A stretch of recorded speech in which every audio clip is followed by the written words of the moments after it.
بسم اللہ الرحمن الرحیم۔ السلام علیکم۔ آفاق اقبال سیریز کی جماعت پنجم کی کتاب میں خوش آمدید۔ یہ سبق نمبر 14 ہے اور اس کا عنوان ہے سہنی دھرتی اللہ رکھے قدم قدم آباد۔ حاصلات تعلم آپ کی اسکرین پر ہیں۔ دھرتی، عظمت، سجدج، دھڑکن، نسلیں، اس کے اہم الفاظ ہیں۔ چلیے نظم کا کچھ حصہ پڑھ لیتے ہیں۔ سہنی دھرتی اللہ رکھے قدم قدم آباد تجھے، قدم قدم آباد تجھے، قدم قدم آباد تجھے۔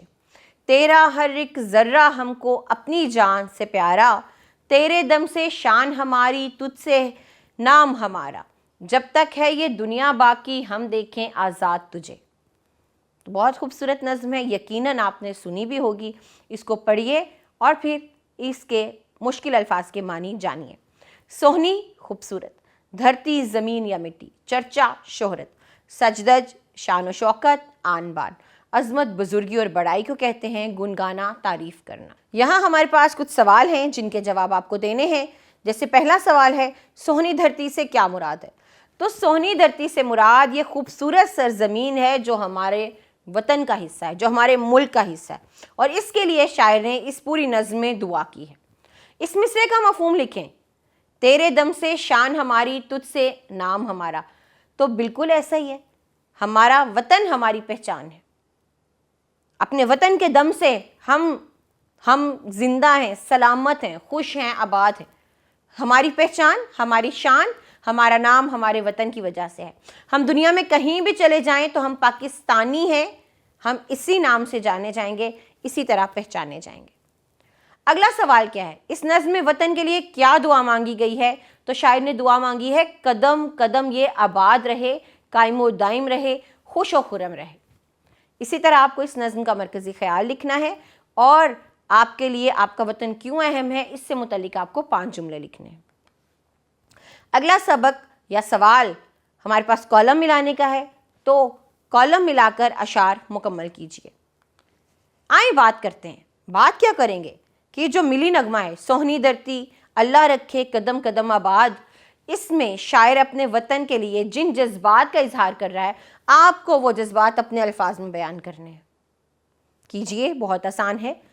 اگلے سوال میں آپ نے ان تصاویر کو دیکھنا ہے اور اس سے متعلق کہانی اپنے اساتذہ سے سننی ہے۔ بعد ازاں درست لب و لہجے میں آپ نے اس کو اپنے الفاظ میں بیان کرنا ہے۔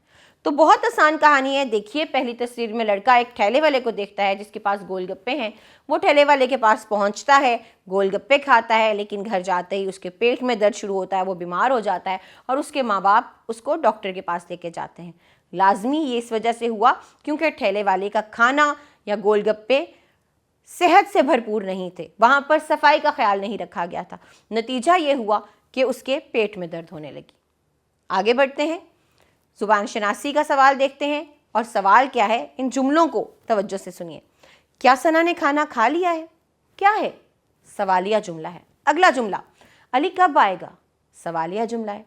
تو ایسے تمام جملے جن میں کوئی سوال پوچھا جائے، کوئی بات پوچھی جائے، وہ سوالیہ جملے کہلاتے ہیں، اور ان کے آخر میں علامت استفہامیہ یا سوالیہ علامت لگائی جاتی ہے۔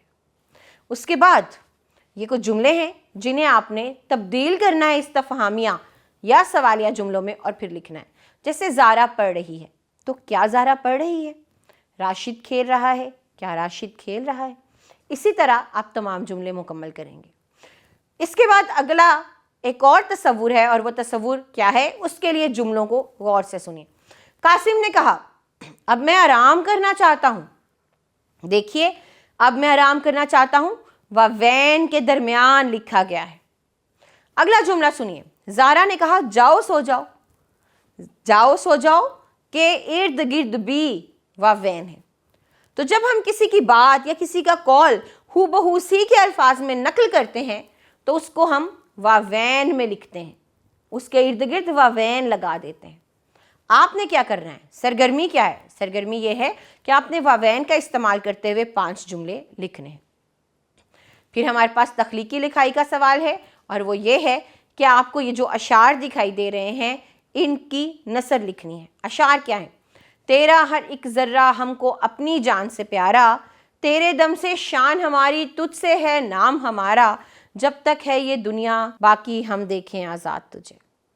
آگے بڑھیے اور آپ کو قائد اعظم کی کوئی ایک تقریر سننی ہے اور اس کے اہم نکات اپنی کاپی میں لکھنے ہیں۔